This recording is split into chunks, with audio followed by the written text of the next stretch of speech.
ترك صلاة متعمدا فألقي في النار أو كما قال عليه الصلاة والسلام.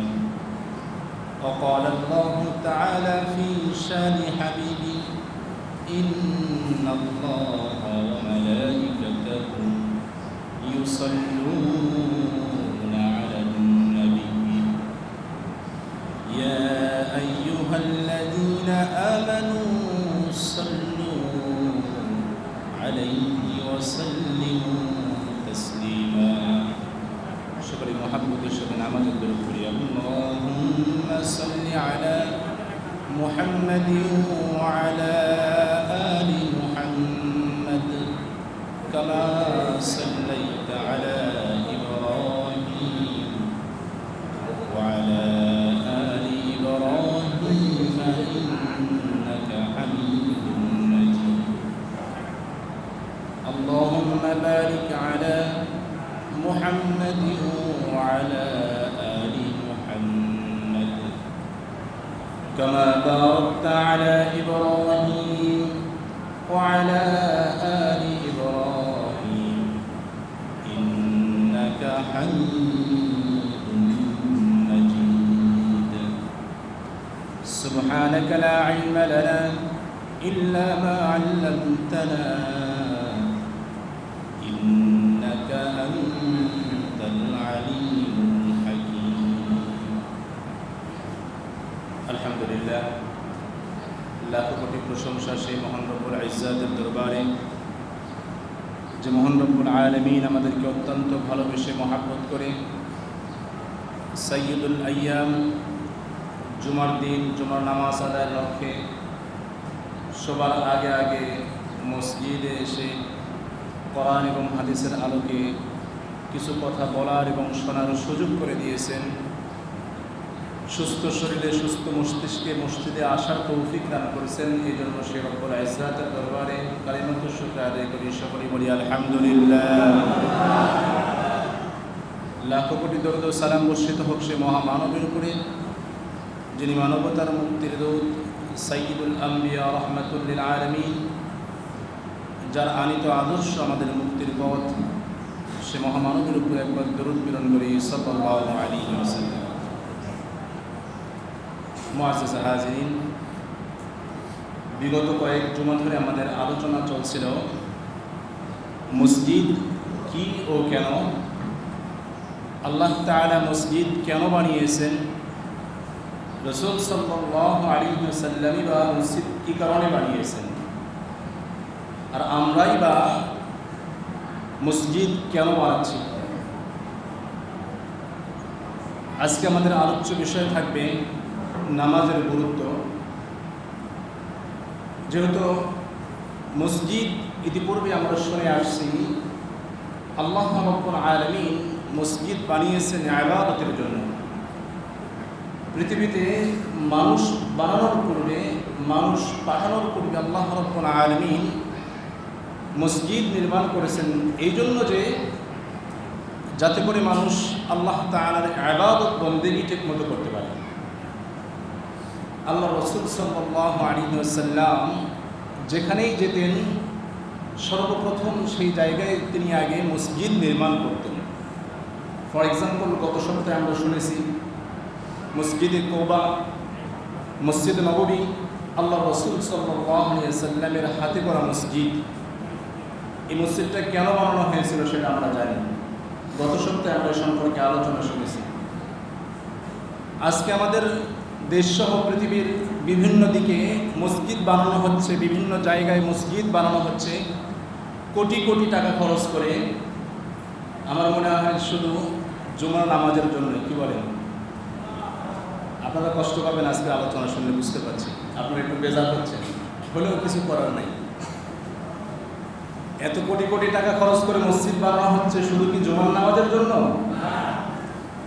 খোদার কসম করে বললে ভুল হবে না, যতদিন পর্যন্ত বাংলার জমিনে, বাংলার জমিন সহ পৃথিবীর জমিনে যতদিন পর্যন্ত জুমার নামাজে যে পরিমাণ মুসল্লি হয়, এ পরিমাণ মুসল্লি না হবে ততদিন পর্যন্ত ইসলাম কায়েমের, দিন কায়েমের আশা করা ভুল। ততদিন পর্যন্ত ইসলাম কায়েমের, দিন কায়েমের আশা করা যায় না যতক্ষণ পর্যন্ত জুমার নামাজে যে পরিমাণ মুসল্লি হয়, এই পরিমাণ মুসল্লি অক্তিয়া নামাজেও না হয়। আজকে কি অক্তিয়া নামাজে এই পরিমাণ মুসল্লি হয়? মসজিদগুলো হাহাকার করে, মসজিদগুলো হাহাকার করে। ফজর নামাজের দৃশ্য দেখলে কান্না আসে। এই এলাকায় কি মানুষ বসবাস করে না? জোহর নামাজে যদিও বা কিছুটা মেনে নেওয়া যায়, অনেকেই আমরা দূর দূরান্তে বিভিন্ন জায়গায় আমরা চাকরি বাকরিতে ব্যস্ত থাকি, এলাকায় হয়তো বা থাকি না, কিন্তু ফজরের নামাজটা তো আমার ঘুমিয়ে ঘুমিয়ে চলে যাচ্ছে, কি বলেন? এজন্য আল্লাহ রাব্বুল আলামিন সর্বপ্রথম মসজিদ বানিয়েছিলেন ইবাদতের জন্য। আল্লাহর রাসূল সাল্লাল্লাহু আলাইহি ওয়াসাল্লাম মসজিদ বানিয়েছিলেন পৃথিবীর জমিনে আল্লাহর দ্বীনকে আল্লাহর জমিনে প্রতিষ্ঠিত করার জন্য। আল্লাহর রাসূলের মসজিদে কি নামাজ হয় নাই? আল্লাহর রাসূল সাল্লাল্লাহু আলাইহি ওয়াসাল্লাম যে মসজিদ বানিয়েছিলেন সেই মসজিদেও নামাজ হয়েছে। এবং গত সপ্তাহে আমরা শুনেছি নামাজের মাধ্যমে একটা অটো দাওয়াত অমুসলিমদের কাছে এটা পৌঁছে যায়। অমুসলিমরা মুসলমানদের এই শৃঙ্খল পরিস্থিতি দেখে মুসলমানদেরকে এরকমভাবে সারিবদ্ধভাবে একই কাতারে দাঁড়াতে দেখে অনেক মুসলমান, অনেক বিধর্মী মুসলমান হয়ে গিয়েছে। এটা নামাজের বরকতে।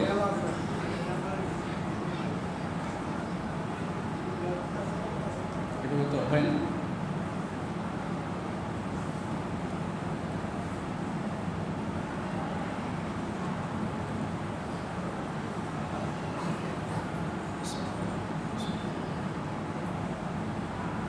তো যেটা বলতেছিলাম, আল্লাহ রাব্বুল আলামিন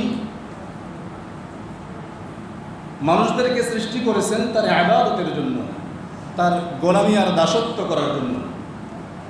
কি বলেন? আল্লাহ রাব্বুল আলামিনের গোলামি আর দাসত্ব করার জন্য আল্লাহ রাব্বুল আলামিন আমাদেরকে বানিয়েছেন।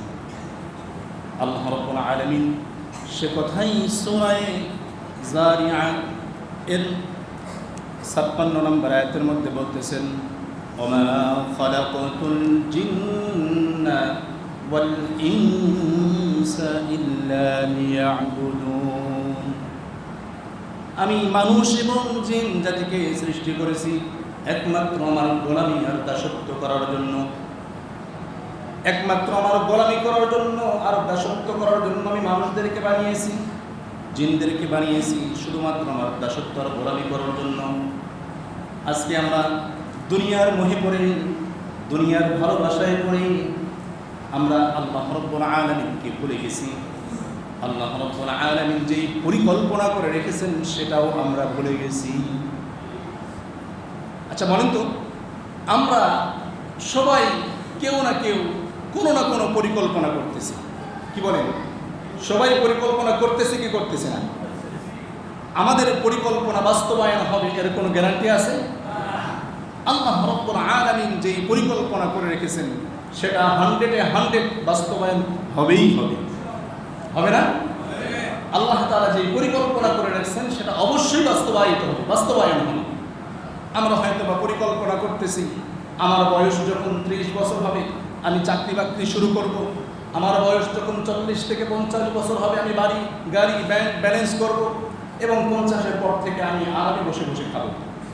এরকম পরিকল্পনা অনেকেই করতেছি কি করতেছি না? কিন্তু আমাদের পরিকল্পনা বৃথা যাচ্ছে কি যাচ্ছে না? আমরা বিভিন্ন পরিকল্পনা করলাম কিন্তু সেই পরিকল্পনাটা বাস্তবায়ন হওয়ার সম্ভাবনা 0% বললেই চলে। কেননা আল্লাহ রাব্বুল আলামিন আমাদেরকে অবশ্যই পৃথিবীতে পাঠিয়েছেন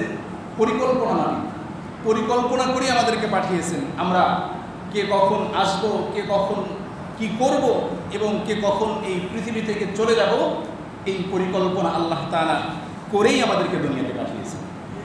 সুতরাং আমরা যেই পরিকল্পনা করতেছি আমাদের পরিকল্পনা বাস্তবায়ন হওয়ার পূর্বেই আমরা এই পৃথিবী থেকে চলে যেতে পারি কি পারি না? এই পৃথিবী থেকে আমরা চলে যেতে পারি। আল্লাহ রাব্বুল আলামিন যেই পরিকল্পনা করে রেখেছেন সেই পরিকল্পনাটাই বাস্তবায়ন হবে। তাহলে কেন আমরা বৃথা অযথা আমরা আমাদের নিজেদের পরিকল্পনা বাস্তবায়ন করতে গিয়ে আমরা আল্লাহকে ভুলে যাচ্ছি, ইসলামকে ভুলে যাচ্ছি, নামাজ ছেড়ে দিচ্ছি, রোজা ছেড়ে দিচ্ছি, হজের মতো বিধানকে আমরা অ্যাভয়েড করে চলছি। আল্লাহর পরিকল্পনাই তো বাস্তবায়ন হবে। আল্লাহ তাআলা যেই পরিকল্পনা করে রাখছেন সেটাই তো বাস্তবায়ন হবে। তাহলে আমরা কেন নিজেদের পরিকল্পনা বাস্তবায়নের জন্য আল্লাহকে ভুলে গেছি? আল্লাহ রাব্বুল আলামিন আমাদেরকে সে কথাই জানিয়ে দিয়েছেন, ওমা খালাকতুল জিন্না ওয়াল ইনসা ইল্লা লিয়াবুদুন। আমি মানুষ এবং জিন জাতিকে সৃষ্টি করেছি একমাত্র আমার দাসত্বর গোলামি করার জন্য। আল্লাহ রাব্বুল আলামিনের দাসত্বর গোলামি কিভাবে করা যায় আল্লাহ রাব্বুল আলামিন সেটাও বলে দিয়েছেন।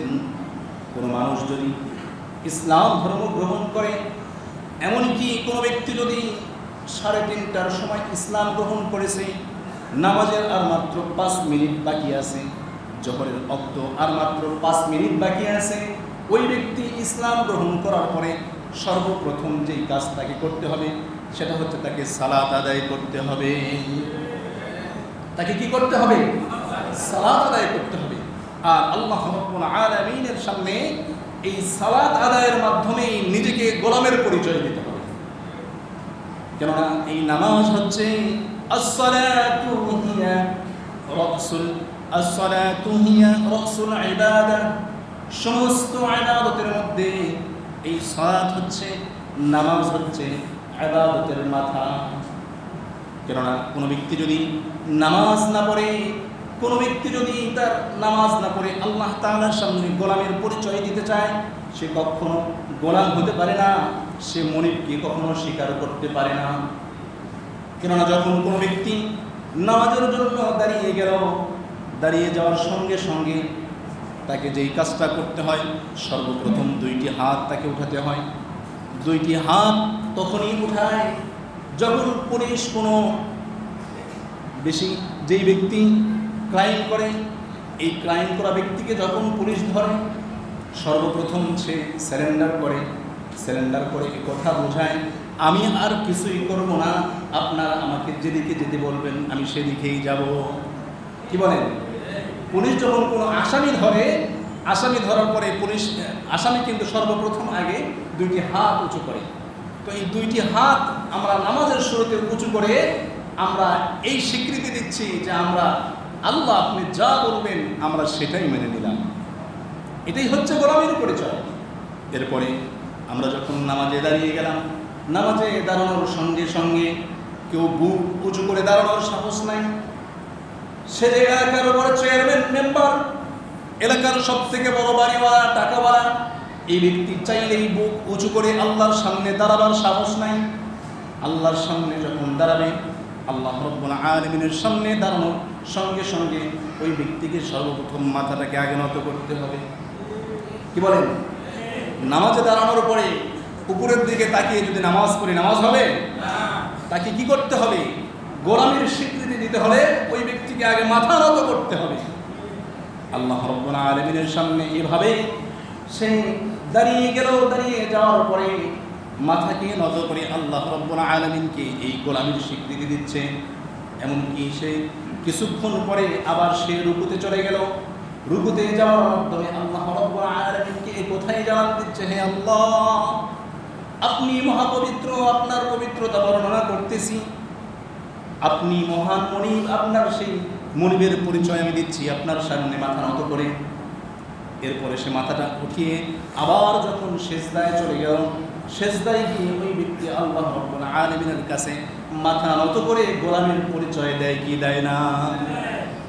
আর আল্লাহ রাব্বুল আলামিনের কাছে নামাজের মধ্যে যতগুলো কাজ আছে সবগুলো কাজের মধ্যে সবথেকে প্রিয় এবং সবথেকে দামি কাজের নাম হচ্ছে সিজদা।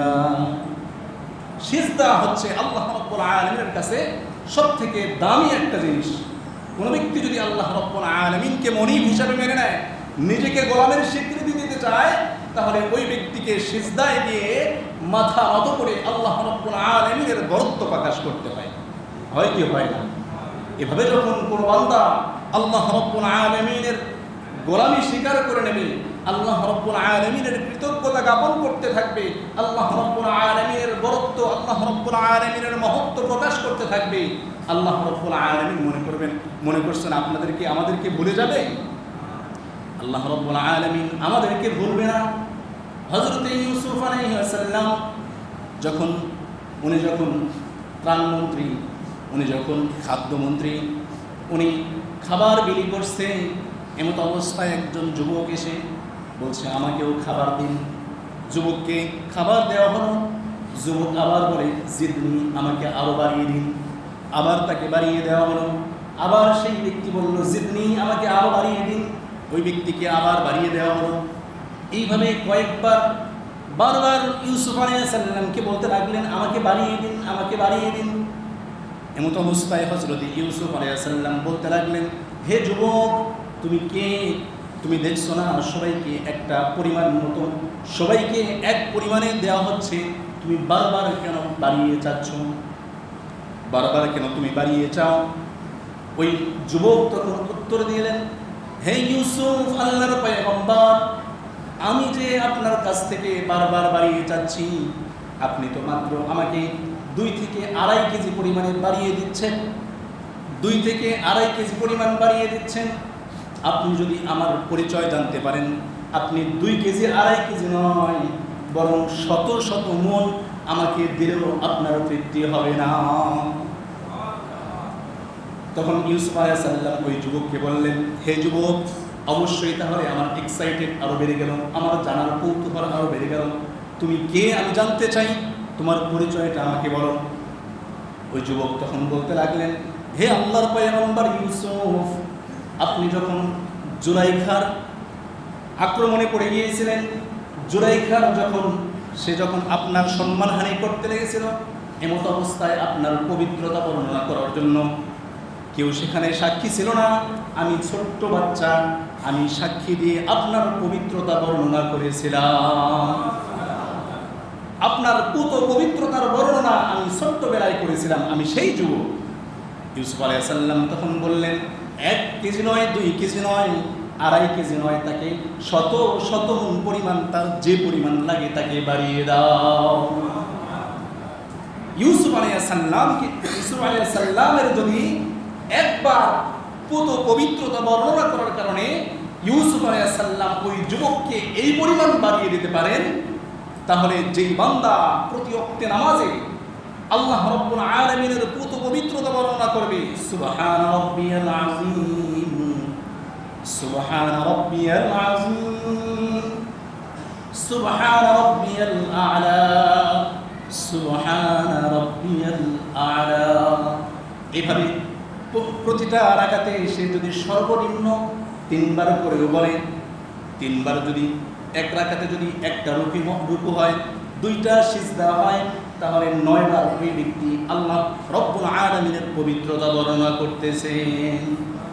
আর ইউসুফ আলাইহিস সালামের একবার পবিত্রতা বর্ণনা করার কারণে যদি সে এই পরিমাণ বাড়িয়ে দেন, আল্লাহ রব্বুল আলামিন পয়গম্বর ইউসুফ আলাইহিস সালামকে ডাক দিয়ে বলতেছেন, হে ইউসুফ, শুনে রাখো, তোমার একবার পবিত্রতা বর্ণনা করার কারণে যদি তুমি শত শত মণ দিতেও দ্বিধাবোধ না করো, যদি কোনো ব্যক্তি আমি আল্লাহর প্রশংসা করে, আমি তাকে দিতে আমার কোনো বাধা নাই। সেই আল্লাহ আমাদেরকে কি পরিমাণ দিতে পারেন, এই আল্লাহর দয়াই তো আমরা বেঁচে আছি। তা না হলে কি আজকে ফজরের নামাজে মুসল্লি উপস্থিত হয় না, জোহরের নামাজে মুসল্লি উপস্থিত হয় না, তারপরে ওই বান্দাকে আল্লাহ রাব্বুল আলামিন কিভাবে খাওয়াচ্ছেন? ফজরের নামাজে উপস্থিত হয় না, আসরের নামাজে উপস্থিত হয় না, তারপরেও ওই বান্দাকে আল্লাহ রাব্বুল আলামিন কিভাবে জান্নাতের ঘোষণা দিচ্ছেন? আল্লাহ রাব্বুল আলামিন কিভাবে তাকে অক্সিজেন দিচ্ছেন? আল্লাহ রাব্বুল আলামিন কিভাবে ওই বান্দাকে বাঁচিয়ে রাখছেন? এই কারণেই আল্লাহ রাব্বুল আলামিন বাঁচিয়ে রাখছেন। এজন্য যে কথা বলতেছিলাম, 5 ওয়াক্ত নামাজ পড়া, নামাজ হচ্ছে ইবাদতের মূল বা ইবাদতের মাথা। কোনো ব্যক্তি যদি ইবাদত অর্থাৎ নামাজ না পড়ে, তাহলে তার ইবাদতের মাথাটাই নাই হয়ে গেল, মাথাটাই তো শেষ হয়ে গেল। এখন যদি আমাদের এই রাস্তায় বা এই যে খোলা মাঠের মধ্যে যদি একটা এমন মরদেহ পাওয়া যায়, এমন একটা লাশ পাওয়া যায় যার মাথা নাই, শুধু বুক থেকে পাওয়া পর্যন্ত আছে, ওই লাশকে চেনার কোনো উপায় আছে? চেনার উপায় আছে? ওই লাশকে চেনার কোনো উপায় নাই। এই জন্য কোনো মুসলমান যদি নামাজ না পড়ে, ওই ব্যক্তির কোনো মুসলমানের দাম নাই। এই জন্যই তো আল্লাহ রাসূল সাল্লাল্লাহু আলাইহি ওয়াসাল্লাম বলেছেন, মান তারাকা সালাতাম মুতাআম্মিদান ফাকাদ কাফারা। যে ব্যক্তি ইচ্ছাকৃতভাবে এক ওয়াক্ত নামাজ ছেড়ে দিল, সে যেন কাফের হয়ে গেল। তাহলে নামাজ না পড়লে আমাদের মুসলমানিত্বই তো প্রশ্নবিদ্ধ হয়ে যায়। আমরা, আল্লাহ রাসূল সরাসরি কাফের বলেন নাই, যেন কাফের হয়ে গেল। তাহলে এটাই তো স্বাভাবিক, বাইনাল মুসলিমি ওয়াল কুফরি তারকুস সালাত। মুসলমান এবং কাফেরের মাঝে পার্থক্য হচ্ছে নামাজ। মুসলমানেরা নামাজ পড়বে, কাফেররা নামাজ পড়বে না, এটাই তো মুসলমান এবং কাফেরদের পার্থক্য। আর সেই মুসলমান যদি নামাজ আদায় না করে, তাহলে সে কিভাবে নিজেকে মুসলমান বলে দাবি করতে পারে? हम मुसलमान हैं मगर हम में मुसलमानी नहीं, दिल में ईमान है मगर ईमान में कामिल नहीं। আমরা মুসলমান, কিন্তু আমাদের মুসলমানের মধ্যে মুসলমানিত্ব নাই। আমরা ইমানদার, কিন্তু আমাদের ইমানের মধ্যে পরিপূর্ণতা নাই। আমার ইমান যদি আমাকে ফজরের নামাজে মসজিদ পর্যন্ত না আনতে পারে, ওই নামাজ বা ওই ইমান আমাকে কিভাবে জান্নাত পর্যন্ত নেবে? কি গ্যারান্টি আছে বলেন তো? আমার এই ইমান যদি আমাকে মসজিদ পর্যন্ত না আনতে পারে, এই ইমান জান্নাতে নিতে পারে নাকি? এই ইমান জান্নাতে নিতে পারবে? কখনো নয়। এই ইমান দিয়ে জান্নাতে যাওয়া সম্ভব নয়। শুধু এই কথা বললাম, সাপ্তাহিক জুমার নামাজটা পড়লাম, বাৎসরিক নামাজগুলো আমরা পড়লাম। মুসলমানের মধ্যে এরকম ক্যাটাগরি আছে না নাই বলেন তো? কিছু আছে বাৎসরিক মুসলমান, কিছু আছে বাৎসরিক মুসলমান, কিছু আছে মাসিক, অর্থাৎ রমজান মাস যখন আসে, রমজান মাসে সব থেকে পাক্কা মুসল্লি হয়ে যায়। রমজান মাস শেষ তো মুসল্লি, তার মুসল্লিগিরিও শেষ। আবার কিছু আছে সাপ্তাহিক মুসল্লি, শুধু জুমার নামাজগুলোতে খুঁজে পাওয়া যায়, কিন্তু বাকি নামাজগুলোকে তাকে টস লাইটতে তাকে খুঁজে পাওয়া যায় না। কি বলেন? এই অবস্থা কিনা আমাদের? যদি আমাদের এই অবস্থা হয়, একটু চিন্তা করে দেখি না ভাই, একটু চিন্তা করে দেখুন না ভাই। এই যে আমরা নামাজে আসছি, আমরা মসজিদে আসছি, আমরা মসজিদ থেকে বাড়িতে ফিরবো, এই গ্যারান্টি আমরা কেউ দিতে পারবো কিনা? এই গ্যারান্টি আমরা কেউই দিতে পারবো না। হতে পারে আমরা এখানে আমাদের জান বের হয়ে যাবে, আমার লাশটা আমার বাড়িতে নেওয়া হবে, বাড়িতে নেওয়ার পরে কিছু সময়ের জন্য আমার বাড়িতে কান্নাকাটি রোল পড়ে যাবে, সবাই কান্নাকাটি করতে থাকবে, ছেলেও কান্না করবে, মেয়েও কান্না করবে, মা বাবা আত্মীয় স্বজন স্ত্রী সকলেই কান্না করতে থাকবে। কান্না করতে করতে কিছুক্ষণের মধ্যে দেখবেন কান্না পাওয়া বন্ধ হয়ে যাবে, কিছুক্ষণের মধ্যে কান্নাটাও বন্ধ হয়ে যাবে। বন্ধ হয়ে যাওয়ার পরে সবাই মিটিং বসবে, এই লাশটা আর বেশিক্ষণ রাখা যাবে না, তখন আর নাম ধরে বলবে না। মানুষ মারা যাওয়ার পরে সর্বপ্রথম যেই জিনিসটা সে হারায়, সেটা হচ্ছে তার আইডেন্টিটি। মানুষ যখন মারা যায়, সর্বপ্রথম যে জিনিসটা হারায়, সেটা হচ্ছে তার আইডেন্টিটি, তার পরিচয় সে হারিয়ে ফেলে। আমি অমুক তমক সাহেব, আমাকে সে অমুক তমক বলে ডাকা হবে না, আমাকে বলা হবে লাশটা এদিকে নাও সেদিকে নাও, সেখানে গোসল করাও, বলা হবে কি না? আমার আপনার নাম ধরে আর ডাকা হবে না। তো যাই হোক, আমাকে বাড়িতে নেওয়া হবে, আমার স্ত্রী সন্তানেরা আত্মীয় স্বজন কিছুক্ষণের জন্য কান্নাকাটি করবে, কিছুক্ষণ পরে কান্নাকাটিটাও বন্ধ হয়ে যাবে। কান্নাকাটি বন্ধ হয়ে যাওয়ার পরে একটা মিটিং বসবে, মিটিং বসে তাকে কোথায় কবর দেওয়া যায়, কোন সময়ে জানাজা করা যায়, এই সিদ্ধান্তে উপনীত হবে। যেহেতু মারা গেছে জোহরের সময়, রাত 10টার আগেই তাকে মাটির নিচে দাফন করে ফেলতে পারলে ভালো হয়, এই সিদ্ধান্তে উপনীত হয়ে যাবে। কেউ কেউ চলে যাবে মসজিদ থেকে খাটিয়াটা নেওয়ার জন্য, কেউ যাবে কাফনের কাপড়টা আনার জন্য, কেউ কেউ আবার চলে যাবে কবরটা খনন করার জন্য, কেউ কেউ কবর খনন করতে থাকবে, কেউ কেউ আবার চোলা জ্বালিয়ে বড়ই পাতা গরম পানি জাল করতে থাকবে।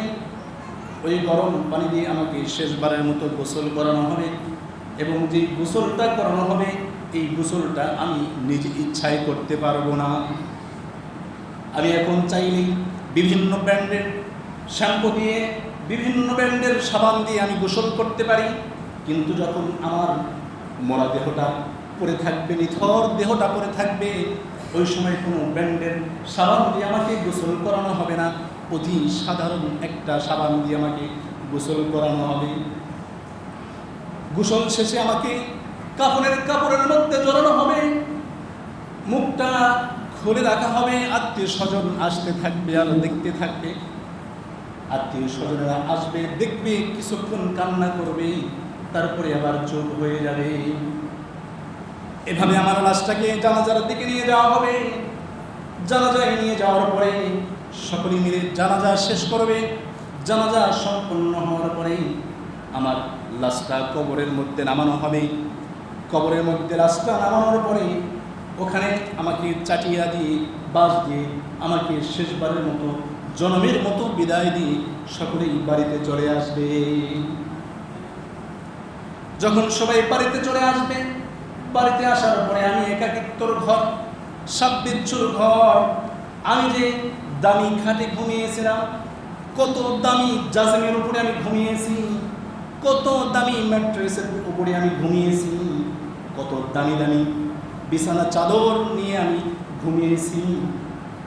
আমি আমার খাটটা কত সুন্দরভাবে সাজিয়েছি, কিন্তু যখন আমাকে খাটিয়ার উপরে শুয়ে রাখা হয়েছিল, ওই সময়টাতে আমার খাটিয়ার উপরে নাই কোনো তোষক, নাই কোনো বালিশ, নাই কোনো জাজিমের ব্যবস্থা। ওই খাটিয়া থেকে আমাকে কবরে নামানো হয়েছে, ওই কবরের মধ্যে কোনো বালিশ নাই, ওই কবরের মধ্যে কোনো দামি জাজিম নাই, ওই কবরের মধ্যে আমার কোনো দামি পোশাক থাকবে না। আমাকে জন্মের মতো ওই কবরের মধ্যে বিদায় দিয়ে চলে আসবে সবাই। আমার হিসাব নিকাশ শুরু হয়ে যাবে। হিসাব নিকাশ শুরু হওয়ার পরে আমাকে কিন্তু সর্বপ্রথম নামাজের কথাই জিজ্ঞাসা করা হবে। যদি কোনো ব্যক্তি নামাজ পড়ে, 5 ওয়াক্ত নামাজ পড়ে কবরে যেতে পারে, ওই কবরটা তার জন্য জান্নাতের টুকরা হয়ে যাবে। আর যদি কোনো ব্যক্তি 5 ওয়াক্ত নামাজ না পড়ে ওই কবরের বাড়িতে চলে যায়, ওই কবরের মাটি তার সাথে এমন আচরণ করবে, দম্ভ ভরে মাটির উপরে সে হেঁটেছে, সে কাউকে কেয়ার করে নাই, আই ডোন্ট কেয়ার মনে করে সে চলাফেরা করেছে। কিন্তু যখন সেই মাটির মধ্যে তাকে দাফন করা হয়েছে, ওই মাটি তার সাথে কেমন আচরণ করবে। 5 ওয়াক্ত নামাজ না পড়ে যদি কোনো ব্যক্তি কবরে চলে যায়, তাকে এমন একটা চাপ দেবে, তার এক পার্শ্বের হাড় আরেক পার্শ্বের হাড়ের মধ্যে ঢুকে যাবে, এবং 24 ঘন্টা পেরোতে না পেরোতে আমার গুহদ্বার থেকে, আমার নিজের পেট থেকে একটা কীট বের হবে, একটা পোকা বের হবে, এবং সেই পোকাটা তার স্বজাতীয় পোকাদেরকে নিমন্ত্রণ জানাবে লাশটা খাওয়ার জন্য। লাশটা সর্বপ্রথম 3 দিন পরে নাকটা পচে যাবে।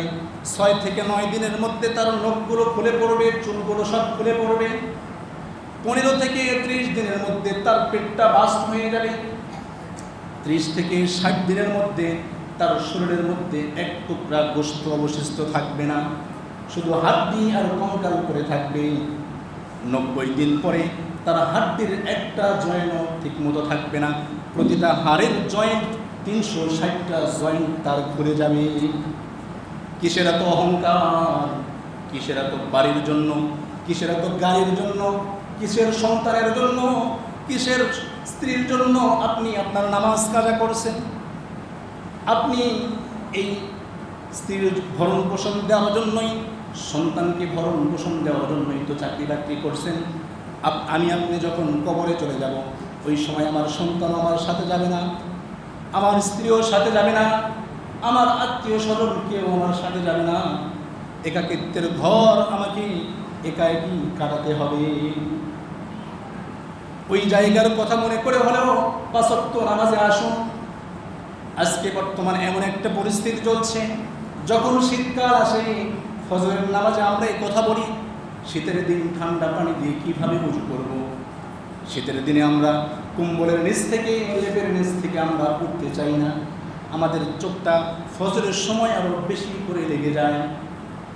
গরমকাল আসলেই আমরা শেষ রাত্রিতে যখন আসে ওই সময়টা আমাদের ঘুমটা আরও বেশি লেগে আসে। গরমকালে এসেও আমাদের ঘুম কম হওয়ার কারণে শেষ রাত্রির দিকে যখন মুয়াজ্জিন সাহেব আমাদেরকে বলতে থাকে হাইয়া আলাস সালাহ, হাইয়া আলাস সালাহ, এই কথাগুলো মূলত কোনো মুয়াজ্জিনের কথা নয়, বরং এটা স্বয়ং আল্লাহ রাব্বুল আলামিন, আল্লাহ রাব্বুল আলামিন মুয়াজ্জিনকে দিয়ে কথা বলাচ্ছেন, আসো নামাজের জন্য আসো, আসো নামাজের জন্য আসো, আসো কল্যাণের জন্য আসো। কেননা as-salatu khayrun minan nawm, নামাজ ঘুম থেকে উত্তম, ঘুম থেকে নামাজ উত্তম। আমরা নামাজের দিকে আসি, কিন্তু ওই সময় কোনো কিছু আমাদের কানে আসে না, আমরা কোনো কিছুই কানে নেই না। ঘরের দরজাটা বন্ধ করে আমরা লাইটটা অফ করে দিয়ে এমন একটা ঘুম দিই, সকাল 10টা বেজে যায়, এমন সময় 8টা বেজে যায়, 7টা বেজে যায়। আমরা ওই সময় ঘুম থেকে উঠে আমাদের নিজের অফিসের কাজে, আমাদের যেই তারা আছে সেই কাজে আমরা ঠিকই সময় ব্যয় করেছি, ঠিকই অফিস টাইম যেটা সেই টাইম মতোই আমরা অফিসে উপস্থিত হওয়ার চেষ্টা করতেছি। আমার যেই কর্মস্থল সেই কর্মস্থলে আমার টাইম দিয়ে আমি সেখানে যাওয়ার চেষ্টা করতেছি কি করতেছি না? এটা কার জন্য করতেছি ভাই? এই দুনিয়াতে সামান্য সময় ভালো থাকার জন্য, সন্তান স্ত্রীদেরকে, মা বাবাকে একটু ভালো রাখার জন্য। কিন্তু আমি আপনি যখন এই পৃথিবীর মায়া ছেড়ে চলে যাব, তখন ওই স্ত্রী সন্তান মা বাবা কেউ আমার সাথে যাবে না, আমার ইবাদত আমাকেই নিয়ে যেতে হবে। এই জন্য 5 ওয়াক্ত নামাজ আমরা ছাড়তে রাজি আছি? আমরা 5 ওয়াক্ত নামাজ ছাড়ব না, যত কষ্টই হোক না কেন আমরা 5 ওয়াক্ত নামাজ ছাড়ব না। এভাবে কিয়ামতের দিন যখন শুরু হয়ে যাবে, কিয়ামতের দিন আমাদেরকে সর্বপ্রথম নামাজের হিসাবই নেবেন। আল্লাহ রাসূল সাল্লাল্লাহু আলাইহি ওয়াসাল্লাম বলেছেন, আউয়ালু মা ইউহাসিবু বিহিল আবদ ইয়াওমাল কিয়ামাতিস সালাত। কিয়ামতের দিন সর্বপ্রথম তোমার নামাজের হিসাব নেওয়া হবে। নামাজ যদি ঠিক হয়ে যায়, নামাজ যদি ঠিকমতো নামাজের হিসাবটা যদি দিতে পারি, অন্যান্য ইবাদতও ঠিক হয়ে যাবে। আর যদি নামাজের হিসাবটা ঠিক মতো দিতে না পারি, তাহলে আমাদের সব ইবাদত বরবাদ হয়ে যাবে, ধ্বংস হয়ে যাবে। এজন্য নামাজ পড়তে রাজি আছেন আমরা ইনশাআল্লাহ? আল্লাহ রাব্বুল আলামিন কোরআনের মধ্যে বলেছেন, কিয়ামতের দিন ফি জান্নাতি ইয়াতাসাআলুন, জান্নাতি এবং জাহান্নামীরা কথোপকথন করতে থাকবে। ফি জান্নাতি ইয়াতাসাআলুন, বাদে মুফআলার সিগা, একে অপরকে জিজ্ঞাসা করতে থাকবে, ভাই তুমি কেন জান্নাতে, তুমি কেন জাহান্নামে, একে অপরের সঙ্গে কথোপকথন করতে থাকবে। জান্নাতীরা জাহান্নামীদেরকে বলতে থাকবে, মা সালাকাকুম ফি সাকার, কোন জিনিস তোমাকে জাহান্নামে নিয়ে আসলো? অথচ আমরা তো একসাথেই ব্যবসা বাণিজ্য করেছি, একসাথেই আমরা চাকরি বাকরি করেছি, একসাথে আমরা অফিস আদালত করেছি, সুতরাং তোমরা আজকে জান্নাতে, আজকে আমরা জাহান্নামে, এর কারণ কি? আল্লাহ তাআলা বলতেছেন, ওই সময় জাহান্নামীরা বলতে থাকবে, ক্বালু লাম নাকু মিনাল মুসাল্লিন, আমরা নামাজি ছিলাম না, এই জন্য আজকে আমরা জাহান্নামী। নামাজ না পড়লে ঠিকানা কোথায় হবে? জাহান্নাম। আজকে কিছু ভণ্ডপুরের মুরিদদের, ভণ্ড পীরের মুরিদদেরকে দেখা যায়, তারা বলে নামাজ না পড়লে জাহান্নামে যেতে হবে। এটা কোথায় আছে? বেটা আসো, তোমাকে তোমার 14 গোষ্ঠীকে শেখাবো, আসো। আল্লাহ তাআলা কোথায় বলছেন এই কথা? আল্লাহ তাআলা নিজে বলে দিয়েছেন, জান্নাতি এবং জাহান্নামীরা কথোপকথন করবেন। জান্নাতি এবং জাহান্নামীদের মধ্যে আলাপচারিতা হবে। এমন সময় জান্নাতি এবং জাহান্নামীরা, জান্নাতীরা জাহান্নামীদেরকে জিজ্ঞাসা করবে, কোন জিনিস তোমাকে জাহান্নামে নিয়ে আসছে? তখন তারা 4টা জবাব দেবে, 4টা কথা বলবে। তার মধ্যে সর্বপ্রথম যে কথা সেটা হচ্ছে ক্বালু লাম নাকু মিনাল মুসাল্লিন, আমরা নামাজই ছিলাম না, নামাজ না পড়ার কারণে আজকে আমরা জাহান্নামী। এটা সূরা মুদ্দাসসিরের মধ্যে আল্লাহ তাআলা বলছেন। সূরা মুদ্দাসসিরের 40 নম্বর আয়াত থেকে নিয়ে